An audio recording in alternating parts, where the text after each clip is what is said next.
نحمده ونصلي على رسوله الكريم أما بعد فقد قال الله تعالى في القرآن العظيم وفي الفرقان المجيد بعد أعوذ بالله من الشيطان الرجيم بفضل بسم الله الرحمن الرحيم واذكر اسم ربك بكرة وأصيلا صدق الله العظيم. الحمد لله. அல்லாஹ்வினுடைய மிகப்பெரும் கிருபையினால் இன்றைய தினத்தினுடைய தராவீஹ் தொழுகையினை முழுமையாக தொழச் செய்த ரப்புல் ஆலமீனிற்கு எல்லா புகழும் உரித்தாகட்டுமாக. எஞ்சி இருக்கக்கூடிய நாட்களில் எல்லா வகையான இபாதத்துகளையும் செய்யக்கூடிய தௌஃபீக்கையும் ஆஃபியத்தையும் ரப்புல் ஆலமீன் உங்களுக்கும் எனக்கும் வழங்கியவர் புரிவானாக. ஆமீன். அல்ஹம்துலில்லாஹ்.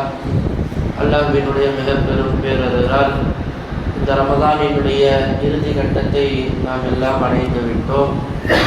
இந்த இறுதி கட்டத்தில் நாம் என்ன செய்ய வேண்டும், என்ன செய்யக்கூடாது என்பதை குறித்து இன்று ஓதப்பட்ட பல வசனங்கள் நமக்கு பாடம் பெற்றுத் தருகிறது.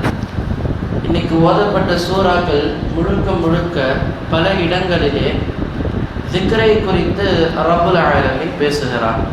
சூரத்துல் முஸம்மில் வஸ்குர் இஸ்ம ரப்பிக வதபத்தல் இலைஹி தப்தீலா, உங்களுடைய இறைவனுடைய பெயரை நீங்கள் துதியுங்கள், இன்னும் அவன் பக்கமே சாய்ந்து விடுங்கள்.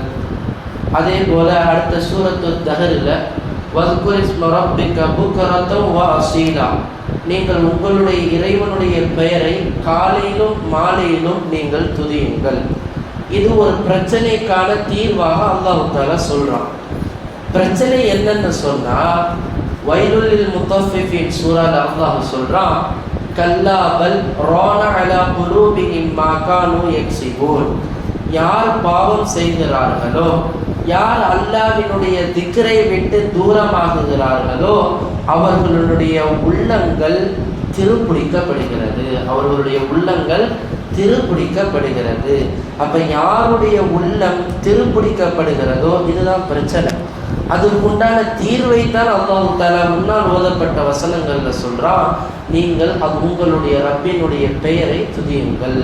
அப்போ உலமாக்கள் நமக்கு முஃபஸ்ஸிரீன்கள் எழுதுறாங்க, எந்த அளவிற்கு நாம் இந்த திக்ரை செய்து கொண்டே இருக்கிறோமோ, தஸ்பீஹ்களை நாம் செய்கிறோமோ, அப்பொழுது ரப்புல் ஆலமீன் நம்முடைய உள்ளத்தில் உள்ள அசடுகளையும் அந்த திருக்களையும் அல்லாஹ் தஆலா நீக்குகிறான். சரி, இந்த இந்த உள்ளம் கருமை ஆகுது பார்த்தீங்களா, இதனுடைய அடுத்த கட்டம் என்ன தெரியுமா? மார்க்கத்தில் எந்த செய்திகள் சொல்லப்பட்டாலும் உள்ளம் ஏற்றுக்காது. மார்க்கத்தில் எந்த விஷயங்கள் வலியுறுத்தப்பட்டாலும் மனசு கேட்காது. அல்லாஹ் அதனையும் சொல்லுறான், ஹதமல்லாஹு அலா குலூபிஹிம், யாருடைய உள்ளங்கள் இப்படி கருமை எடுத்து விடுமோ அவர்களுடைய உள்ளத்தை நாங்கள் முத்திரையிட்டு விடுவோம். அந்த முத்திரையிடப்பட்ட உள்ளங்கள்ல என்ன நல்ல காரியங்கள் சொன்னாலும், என்ன நல்ல விஷயங்கள் சொன்னாலும் அவர்களுடைய உள்ளம் ஏற்றுக்கொள்ளாது. இதுதான் ஃபைனல் ஸ்டேஜ். அல்லாஹ் தஆலா அப்படிப்பட்ட வசனங்களை இன்று ஓதப்பட்ட சூறாக்கள்ல அல்லாஹ் தஆலா நினைவுபடுத்துகிறார். இந்த திக்ர் இருக்குது பார்த்தீங்களா, இதை 3 வகையாக சொல்லுவாங்க. ஒன்று கல்புல் திக்ரி, உள்ளத்தால செய்யக்கூடிய திக்ருகள். ரெண்டாவது லிசானுல் திக்ரி, நாவால செய்யக்கூடிய திக்ருகள். மூணாவதாக சொல்லுவாங்க திக்ருல் ஜவாரி, உடல் உறுப்புகளால செய்யக்கூடிய திக்ருகள். இப்போ முதல்ல சொல்லப்பட்ட இந்த உள்ளத்தால செய்யப்படக்கூடிய திக்ர் என்ன தெரியுமா? இதுக்கு நீங்கள் வாயில சுப்ஹானல்லாஹ் அல்ஹம்துலில்லாஹ் இப்படி சொல்கிற திக்ரு கிடையாது. உள்ளத்தில் இருக்கக்கூடிய உலக விஷயங்கள் எல்லாத்தையும் மறந்து விட்டு, உங்களுடைய எல்லா சூழ்நிலைகளையும் மறந்து விட்டு, முழுக்க முழுக்க அல்லாஹ்வை மட்டும் உங்களுடைய உள்ளத்தில் நீங்கள் நினைக்கிறீங்க பார்த்தீங்களா, இதுதான் உள்ளம் சார்ந்த திக்ர். இந்த உள்ளம் சார்ந்த இந்த திக்ர் இருக்குது பார்த்தீங்களா, இது உங்களுடைய அமல்களையும் உங்களுடைய ஈமானையும் உடனே அதிகரிக்க செய்யக்கூடிய மிகப்பெரிய ஒரு பொக்கிஷம். இது உள்ளம் சார்ந்த திக்ர். ரொம்ப ஈஸி தான். இது செய்கிறதுக்கு ஏதாவது கஷ்டம் இருக்குதா? ஒரு தொழுகை முடிச்சுட்டு உட்காரோம், எல்லா சூழ்நிலையிலையும் நீங்கள் மறந்துட்டு நீங்கள் இந்த திக்ரை நீங்கள் செஞ்சீங்கன்னு சொன்னால் ரப்புல் ஆலமீன் உங்களுடைய உள்ளத்தில் இருக்கிற அந்த அசடுகளை போக்கிடுவாங்க. ஒன்று. ரெண்டாவதாக லிசானுல் திக்ரி. இந்த லிசானுல் திக்ரியை பற்றி தான் இன்றைக்கி நம்ம பேச போகிறோம். இந்த லிசானுல் திக்ரிக்கு அப்படின்னு சொன்னால் வெறுமன சுபஹான் அல்லாஹ், அல்ஹம்துலில்லாஹ், அல்லாஹு அக்பர் இப்படி வார்த்தைகளால் திக்ருகள் சொல்வது மட்டுமல்ல, நீங்கள் பேசக்கூடிய நல்ல நல்ல வார்த்தைகளும் திக்ரு தான். நீங்கள் ஒருத்தவங்களுடைய உள்ளத்தை ஆறுதல் படுத்துறதுக்காக பேசுகிற வார்த்தைகளும் திக்ரு தான். நீங்கள் கெட்ட வார்த்தைகள் பேசாமல் நல்ல வார்த்தைகள் பேசுகிறீங்க பார்த்தீங்களா, இதுவும் ஒரு வகையான திக்ரு தான். எனவே இந்த லிசானுல் திக்ரு அப்படின்னு சொல்லப்படுகிறதுல உதவி உபகாரம் செய்யக்கூடிய வார்த்தைகளும் திக்ருல தான் அடங்கும். அல்லாஹ்வை பற்றி புகழக்கூடிய வார்த்தைகளும் இந்த நாவினால் உள்ள திக்ருகளில் அடங்கும். இதுதான் மிக முக்கியமான ஒரு விஷயம். மூணாவதாக சொன்னோம் பார்த்தீங்களா, உடல் உறுப்புகள் செய்யக்கூடிய திக்ருகள். நம்முடைய உடல் உறுப்புகளால் நம்ம ஒருத்தவங்களுக்கு உதவி செய்கிறோம், அல்லது ரோட்டில் இருக்கக்கூடிய கல்லை நம்ம அகட்டி போடுறோம், அல்லது கனிவான முறையில் ஒருத்தவங்கள்ட்ட நடந்துக்கிறோம், பெற்றோர்களுக்கு உபகாரம் செய்கிறோம். இது எல்லாமே உடல் சார்ந்து நாம் செய்யக்கூடிய திக்ருகள். அல்லாஹ் இதற்கும் கூலிகளாக வைத்திருக்கிறான். இதுவும் திக்ருடைய அமலில் கட்டுப்பட்ட ஒரு விஷயம். சரி, இப்போ இந்த ரமலானினுடைய கடைசி நேரம், இந்த நேரத்தில் நாம் செய்யக்கூடிய அமல்களில் என்ன மிக முக்கியமான அமல் தெரியுமா? திக்ரு தான். இந்த திக்ரை எந்த அளவிற்கு நாம் அதிகமாக செய்கிறோமோ, ரப்புல் ஆலமீன் இந்த ரமலானுடைய மாதத்தை நமக்கு சிறந்த மாதமாக கொடுப்பதற்கு உண்டான மிகப்பெரிய வாய்ப்பு இந்த திக்ரில் தான் இருக்குது. சஹாபாக்கள் எல்லாம் பெருமானார் ஸல்லல்லாஹு அலைஹி வஸல்லம் போய் கேட்குறாங்க. ஒரு சில கேள்விகள், ஒரு 5 கேள்விகளை கேட்குறாங்க. பள்ளியில் இருக்கக்கூடிய மனிதர்களில் சிறந்தவர் யார் அப்படின்னு கேட்குறாங்க. இப்போ பள்ளியில் இருக்கக்கூடிய அமல் என்ன? இஅ்திகாஃபுடைய அமல் பள்ளியில் இருக்கக்கூடிய ஒரு அமல். அப்போ இந்த பள்ளியில் இருக்கக்கூடியவர்களில் யார் சிறந்தவர்னு கேட்குறாங்க ஸல்லல்லாஹு அலைஹி வஸல்லம். பெருமானார் ஸல்லல்லாஹு அலைஹி வஸல்லம் அவங்க சொல்கிறாங்க, பள்ளியில் இருக்கக்கூடிய நபர்களிலே யார் அதிகமாக திக்ரு செய்தார்களோ அவர்கள் தான் சிறந்தவர்கள் அப்படின்னு முதல் கேள்விக்கு பதில் சொல்கிறாங்க. ரெண்டாவதாக கேட்குறாங்க, ஜனாசாவை பின்தொடர்ந்து செல்லக்கூடிய மனிதர்களில் யார் சிறந்தவர் அப்படின்னு கேட்குறாங்க. பெருமானார் ஸல்லல்லாஹு அலைஹி வஸல்லம் அவங்க பதில் சொல்கிறாங்க, ஜனாசாவை சுமந்து செல்லக்கூடியவர்களில் யார் அதிகமாக திக்ரு செய்து கொண்டே செல்லுகிறார்களோ அவர்கள் தான் சிறந்தவர்கள்னு பதில் சொல்கிறாங்க. மூன்றாவதாக கேட்குறாங்க, அல்லாஹ்வின் பாதையிலே செல்லக்கூடிய மனிதர்களில் யார் சிறந்தவர்கள்? யார் அல்லாஹ்வினுடைய பாதையில் சென்று அங்கே அதிகமாக திக்ருகளை அதிகமாக சொல்கிறார்களோ அவர்கள் தான் சிறந்தவர்கள். அடுத்தபடியாக கேட்குறாங்க, ஹஜ்ஜுக்கு செல்லக்கூடிய ஹாஜிகளில் யார் சிறந்தவர்கள்? யார் ஹஜ்ஜுடைய சமயத்தில் அல்லாஹ்வை அதிகமாக துதிக்கிறார்களோ அவர்கள் தான் ஹாஜிகளிலேயே சிறந்தவர்கள். இப்படி பெருமானார் ஸல்லல்லாஹு அலைஹி வஸல்லம் அவர்கள் இந்த இபாதத்துகளுக்கு எல்லாமே ஒரு மூளைன்னு சொல்லுவாங்க பார்த்தீங்களா, அதுதான் மூல காரணம். அப்படி ஒரு இபாதத்து தான் இந்த திக்ர் என்னும் இந்த இபாதத்து. நீங்கள் எந்த இபாதத்து வேணாலும் செய்யுங்க, இது எந்த இபாதத்து செய்தாலும் அதில் எந்த அளவிற்கு நீங்கள் திக்ரை நீங்கள் அதிகமாக செய்கிறீர்களோ அப்பொழுதுதான் அந்த இபாதத்து வலிமை பெறுகிறது. அதன் மூலமாக சுவையை நம்மால் உணர முடியும். வெளிநாட்டில் ஒரு மருத்துவர், ஒரு மாற்று சகோதர மருத்துவர், அவர் இந்த இதெல்லாம் பண்ணுவாங்க தெரியுமா, அதாவது இந்த மெடிடேஷன்லாம் பண்ணுவாங்கல்ல, ஒரு இதுக்காக ரொம்ப டிப்ரெஷன் ஆகிட்டா அவங்கள்ட்ட நம்ம போவோம் பார்த்தீங்களா, அப்படி ஒரு மருத்துவர்கிட்ட ஒரு இஸ்லாமியர் போகிறார். எனக்கு இந்த மாதிரி வேலை ரொம்ப ப்ரெஷர் அதிகமாக இருக்குது, எனக்கு இந்த மாதிரி ரொம்ப டிப்ரெஷனாக இருக்குது, இதில் நான் எப்படி வெளியில் வர்றதுன்னு சொல்லி கேட்டு போகிறேன்.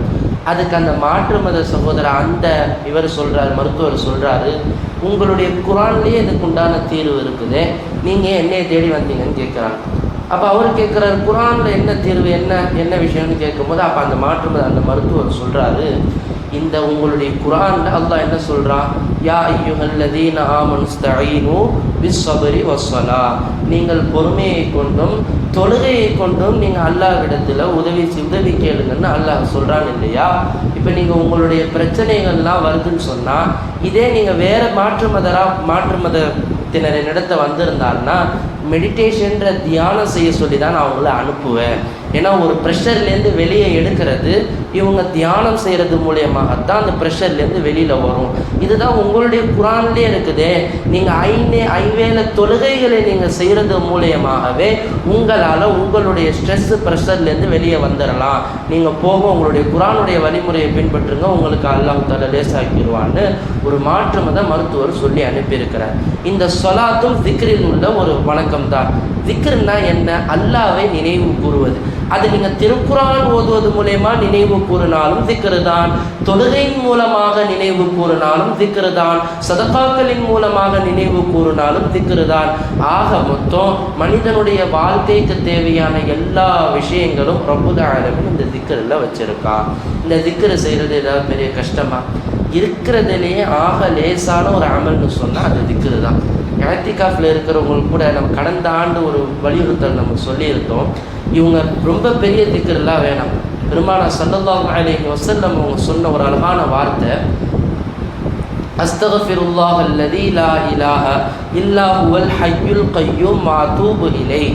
இந்த இஸ்திக்ஃபாரை யார் உள்ளத்தால் 3 முறை சொல்லுகிறார்களோ அவர்களுடைய பாவங்கள் கடல் நுரையை போல அளவிற்கு இருந்தாலும் மன்னிக்கப்படுகின்றன. அப்போ இந்த ரமதானுடைய காலத்தில் இந்த ரமதான்லேயும் நம்ம பாவம் செஞ்சுருப்போம், கடந்த ஆண்டுகளையும் நம்ம நிறைய பாவம் செஞ்சுருப்போம். அப்போ இந்த மாதிரி பாவங்களை கடல் அளவு நுரையளவு இருந்தாலும் மன்னிப்பதற்கு நமக்கு அல்லாஹ் தஆலா கற்றுக் கொடுத்த மிகப்பெரிய ஒரு வார்த்தை திக்ர். அஸ்தக்ஃபிருல்லாஹ் அல்லதி லா இலாஹ இல்லா ஹுவல் ஹய்யுல் கய்யூம் வ அதூபு இலைஹ். இதை 3 முறை சொல்லுங்க, சரிங்களா? அடுத்தபடியாக பெருமானார் ஸல்லல்லாஹு அலைஹி வஸல்லம் அவங்க அழகான முறையில் கற்றுக் கொடுத்தாங்க, அல்லாஹும்ம அஜ்ரினி மினன் நார், அல்லாஹும்ம அஜ்ரினி மினன் நார், அல்லாஹும்ம அஜ்ரினி மினன் நார். யார் இந்த அல்லாஹும்ம அஜ்ரினி மினன் நார் அப்படின்ற திக்ரை ஃபஜருக்கு பிறகு தொழுகை முடித்து யாரிடத்திலும் பேசாமல் 3 முறை, மகரிபிற்கு பிறகு யாரிடத்திலும் பேசாமல் 3 முறை செய்வார்களோ அவர்களுக்காக நரகமே அல்லாஹ்விடத்தில் துவா கேட்குமா, இந்த அடியாரை என்னை விட்டு தூரமாக்கி விடு, இந்த அடியாரை என்னை விட்டு தூரமாக்கி விடு என்பதாக நரகமே ஒரு அடியாருக்காக வேண்டி துஆ செய்கிறது என்றால், அல்லாஹும்ம அஜ்ரினி மினன் நார், யா அல்லாஹ் இந்த நரகத்தை விட்டு என்னை நீ பாதுகாத்தருள்வாயாக அப்படின்ற இந்த ஒரு சாதாரண திக்ர் நம்மை நரகத்தை விட்டும் தூரமாக்குவதற்கு மிகப்பெரிய ஒரு காரணம். இந்த ரமலானினுடைய இந்த கடைசி நேரத்திலும் உங்களுக்கு நான் இதைத்தான் நினைவுபடுத்துகிறேன். நீங்கள் இந்த இப்போ எஞ்சி இருக்கக்கூடிய இந்த நாட்கள், இனி வாழ்க்கையில் இருக்கக்கூடிய எல்லா காலங்களிலும் ஃபஜர் தொழுதுட்டு 3 முறை, மகரிபு தொழுதுட்டு 3 முறை தொடர்ந்து இந்த இபாதத்துகளை செஞ்சுக்கிட்டே வாங்க. உங்களுடைய வாழ்க்கையில் நீங்கள் செய்த கடந்த பாவங்கள் எல்லாத்தையும் அல்லாஹ் தஆலா மன்னிச்சிருவான். இது சாதாரண ஒரு திக்ரின் மூலமாக சொல்வதற்கு ரொம்ப லேசு, ஆனால் அதனுடைய கணம் மிக பெருது. ஹாலித் இப்னு அப்தான் அப்படின்னு சொல்லி ஒரு வலியுல்லாஹ், ஒரு இறைநேசர், குறைந்தபட்சம் ஒரு நாளைக்கு 40,000 தஸ்பீஹ் செய்வாங்களாம். குறைந்தபட்சம் ஒரு நாளைக்கு 40,000 தஸ்பீஹ்கள் செய்வாங்களாம். இவங்க மௌத்தானதுக்கப்புறம் இவங்களுடைய உடல்லேருந்து ரூஹு போனதுக்கு பிறகுமே அவங்களுடைய விரல் ஆடிக்கிட்டே இருந்துச்சான். தஸ்பீஹ் செஞ்சுக்கிட்டே இருக்கக்கூடிய அந்த விரல் ஆடிக்கிட்டே இருந்துச்சான். இது எவ்வளோ ஒரு அழகான ஒரு நசீபான மௌத்து. அப்போ இந்த திக்ரின் மூலமாக நமக்கு கிடைக்கக்கூடிய அடுத்த பலன் என்ன தெரியுமா? வாழ்க்கையில் எந்த அளவிற்கு நீங்கள் திக்ரை செய்து கொண்டே இருப்பீர்களோ ரப்புல் ஆலமீன் உங்களுக்கு கலிமாவோடு மௌத்து கொடுப்பான், அவனோட நினைவோடு உங்களுக்கு மௌத்து கொடுப்பான்றதுக்கு எந்த ஒரு இதுவுமே கிடையாது. தைரியமாக நீங்கள் வாழ்க்கையில் அதிகமாக திக்ரை அதிகப்படுத்த உங்களுடைய உள்ளத்தில் உள்ள கரும் புள்ளிகள் எல்லாமே நீங்கி உங்கள் உள்ளம் பரிசுத்தமாக்கப்படும் போது தான் இந்த மார்க்கத்துடைய சட்டங்கள் சொல்லும் போது நம்மளுடைய உள்ளம் ஏற்றுக்கும். அது வரைக்கும் ஏற்றுக்காது. சரி, இது இன்னைக்கு உண்டான ஒரு விஷயம். நேற்றைய தினம் பெண்களுக்காக வேண்டி நம்ம ஒரு சில சட்டங்கள் சொல்லியிருந்தோம். ஐதாவுடைய காலகட்டத்தை குறித்து நம்ம ஒரு சட்டம் சொல்லியிருந்தோம். அதில் ஒரு சில கேள்விகள் நேற்றைய தினமே நமக்கு வந்துச்சு. அதாவது இப்போ ஒரு சாதாரண பெண்மணி கணவர் வஃபாத் ஆகிட்டாலோ அல்லது தலாக்கு விட்டப்பட்டாலோ அவங்க 4 மாதம் 10 நாட்கள் ஐதால கம்பல்சரி உட்காரணும். வயோதிக பெண்மணிகள் 3 மாதம் இத்தால கம்பல்சரி உட்காரணும். இதுதான் ஷரியத்துடைய சட்டம். இதுக்கு எந்த ஒரு மாற்று கருத்துமே இல்லை. நேற்று வந்த கேள்வி என்னன்னு சொன்னால், அப்போ தினசரி வேலைக்கு போயிட்டு இருக்காங்க ஒரு பெண்மணி. இந்த வேலைக்கு போயிட்டு இருந்தால் தான் அவங்களுக்கு வாழ்வாதாரம் இருக்குது. இப்போ இவங்களுடைய கணவர் மௌத்தாயிட்டாங்க. இப்போ இவங்களுக்கு சம்பாத்தியம் பண்ணுறதுக்கு வழி இல்லை. இப்போ இவங்க எப்படி 4 மாதம் 10 நாள் உட்கார்றதுன்னு கேட்டால், இதுக்கும் ஷரியாத்தில் உண்டான பதில் என்ன தெரியுமா? கம்பல்சரி அவங்க 4 மாதம் 10 நாள் உட்கார்ந்து தான் ஆகணும். அதற்கு தீர்வு என்ன தெரியுமா? பள்ளிவாசலில் பைத்துல் மால்லேருந்து அந்த பெண்மணிக்கு, விதவை பெண்மணிகளுக்கு உதவி செய்யணும். பெருமானார் ஸல்லல்லாஹு அலைஹி வஸல்லம் அவர்களுடைய காலத்தில் இந்த பைத்துல் மாலின் மூலமாகத்தான் விதவைகளுக்கு உபசரிக்கப்பட்டது, அனாதைகளுக்கு உபசரிக்கப்பட்டது. அல்லாஹ் சூரத்துன் நிசாலையும் இந்த விதவை பெண்களை பற்றியும் அனாதைகளுடைய சொத்தை பற்றியும் பைத்துல் மாலை இணைச்சு சொல்லுறான். எனவே இந்த பெண்மணிகள் நிர்வாகத்தை அணுகி ஒன்று எப்படியும் 90% வயதான பெண்மணிகளுடைய கணவர்கள் தான் வஃபாத்தாராங்க. அப்போ அவங்க 3 மாதம் உட்கார்றது பெரிய விஷயமே கிடையாது. ஏன்னா பிள்ளைகள் தான் பெற்றோர்களை பார்த்துக்கிட்டு இருக்கிறாங்க. ஸோ அதனால் அவங்களுக்கு எந்த பிரச்சனையுமே இல்லை. இந்த 4 மாதம் 10 நாள் உட்காரக்கூடிய பெண்மணிகள், அப்படி ஒரு வேலை உங்களுடைய சகோதரரும் உங்களை கைவிட்டுட்டாங்க, உங்களுடைய குடும்பத்தினர்களும் உங்களை கைவிட்டுட்டாங்கன்னா, நீங்கள் தேடி வர வேண்டிய இடம் இந்த பைத்துல் மால். நம்முடைய பள்ளிவாசலில் இந்த பைத்துல் மால் மூலியமாக பல நபர்களுக்கு பலனளிக்கப்பட்டு இருக்கிறது. குறிப்பாக பெண்களிடத்தில் நான் ஒரு வேண்டுகோள் கேட்குறேன். உங்களுடைய ஜக்காத்துடைய பணங்கள் இருக்குது பார்த்தீங்களா, நீங்கள் தாராளமாக பைத்துல் மாலுக்காக கொடுங்க. அப்போ இந்த மாதிரி ஒரு விதவையுடைய ஒரு சூழ்நிலை ஏற்படுது, இல்லை மொஹல்லால திடீர் மருத்துவ செலவு ஏற்படுது, அல்லது உங்களுடைய குடும்பத்திலே ஒரு சகோதரருடைய ஒரு சூழ்நிலை ஏதாவது ஒரு கஷ்டம் ஏற்படுதுன்னு சொன்னால், நீங்கள் தாராளமாக நிர்வாகத்தையும் எண்ணையும் அணுகலாம். உங்களுக்கு பைத்துல் மாலிலிருந்து நிச்சயமாக உறுதி செய்யப்பட்டு உதவி செய்யப்படும் என்பது என்னுடைய மிகப்பெரிய ஒரு கோரிக்கை. எனவே இந்த குர்ஆனில் உள்ள விஷயங்கள், ஷரியாத்துடைய சட்டங்கள் இருக்குது பார்த்தீங்களா, இது அல்லாஹ் தஆலா ஒரு முறை ஏற்றிட்டான்னு சொன்னால் அதை நம்மளால் மாற்ற முடியாது, மாற்றவும் கூடாது. அதுதான் நேற்று ஓதப்பட்ட வசனத்திலே அல்லாஹ் சொன்னான், தில்க ஹுதூதுல்லாஹ், இது அல்லாஹ்வினுடைய சட்டம். வமன் யதஅத்த ஹுதூதல்லாஹ், உங்களில் யார் இந்த சட்டத்தை மாற்ற முடியும் அல்லாஹ் சேலஞ்சாக கேட்குறான். அப்படி நீங்கள் மாற்றினீங்கன்னு சொன்னால், லா தத்ரி லஅல்லல்லாஹ், அல்லாஹ் உங்களை என்ன செய்வான்றதை நீங்கள் அறிய மாட்டீங்கன்னு அல்லாஹ் மிரட்டலாகவே வசனங்களை சொல்லும் போது, தயவு செய்து இந்த மார்க்கத்தை பிரிப்பதற்கு, இதை மாற்று விதம் செய்வதற்கு எந்த ஒரு யோசனைகளும் செய்யாதீர்கள்.